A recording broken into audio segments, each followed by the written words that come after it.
Tutto quello che viene dal mare è Battiao. Il mare è utero, cassapanca che conserva un infinito deposito di amuleti. Sogud e Santa Lucia si lega ad una dea prima e santa poi autorevole e saggia, Artemide e Lucia, entrambe domine della luce, dell'infanzia, del grano, degli occhi che curano e rischiarano.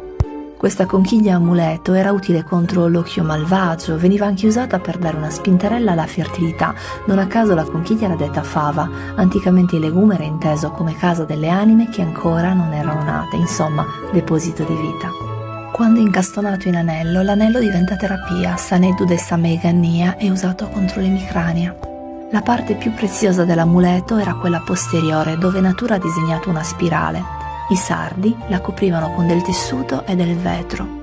Era simbolo nel quale l'intera comunità sardegna si riconosceva, che per la mia gente parlava di vita, quella che dopo il passaggio di Santa Lucia riprenderà a germinare. Seguimi per saperne di più di Sardegna.